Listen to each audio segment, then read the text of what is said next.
મારું નામ વાળા ભરતજી પોપટભા, પ્રદેશ પ્રમુખ ખેડૂત કલ્યાણ સંગઠન। આજે સવારે તારીખ 13/7/2026ના રોજ વહેલી સવારે અમારા ગુજરાતના પ્રખ્યાત ખેડૂત આગેવાન એવા ભરતસિંહ ઝાલા અને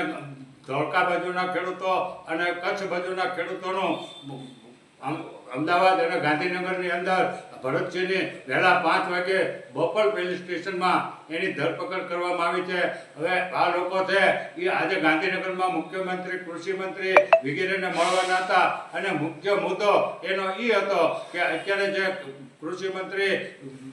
જીતુભાઈ વાઘાણીએ જે વીજ લાઈનનો નવો પરિપત્ર જાહેર કર્યો એ ખેડૂતોને મંજૂર નથી, એટલે એ વાત રજૂઆત કરવાના જવાના હતા અને 4 ગણું વળતર આપો અને ખેડૂતોની માગણી પ્રમાણે આપો અને ખેડૂતોને એક વીજ જેના ખેતરમાં ટાવર આવતો હોય એને ઓછામાં ઓછો 50,000 રૂપિયા ભાડું આપો અને જેના ખેતરમાં અને જે ખેડૂતના ખેતરમાં વાયર નીકળતો હોય એને પણ 25,000 થી 30,000 રૂપિયા દર મહિને ભાડું મળવું જોઈએ। એવી જ રીતે જે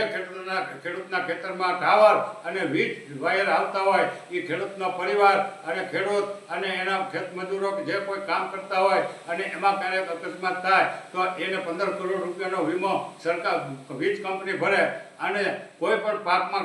ક્યારેય ભવિષ્યમાં પણ નુકસાન થાય તો એનું સંપૂર્ણ વળતર 100% વળતર કંપની આપે। એવી બધી અમારી વ્યવહારની રજૂઆત કરવા ભરતસિંહ ઝાલા અને આવો સારા માણસ વર્ષોથી 30 વર્ષથી ખેડૂતોની કામ કરે અને એને જો સરકારના ઈશારે અત્યારે પોલીસે ધરપકડ કરી તો એને અમે સખત શબ્દોમાં ઉખોડી કાઢીએ છીએ। એટલે તમે મત લેવા જ્યારે ચૂંટણી હતી અને મત લેવા આવતા હતા તે તો નહોતું કીધું, અમને એવું કીધું કે તમે ગાંધીનગર આવશો તો અમે તમારી ધરપકડ કરાવી લેવું, તમને પકડી લેવું, તમને જેલમાં નાખી દેવું અને તમે મત લે અને અત્યારે અમને કોઈ એને સભા નહોતી, રેલી નહોતી, કોઈ વિરોધ પ્રદર્શન નહોતું, કોઈ કાળા વાવટા નહોતા। હવે અમે મુખ્યમંત્રીને કે કૃષિ મંત્રીને કે ગૃહમંત્રીને કે ઉર્જા મંત્રીને મળવા જઈ અને મળવા ન જવા દેતા હોય તો આ તો તમે તો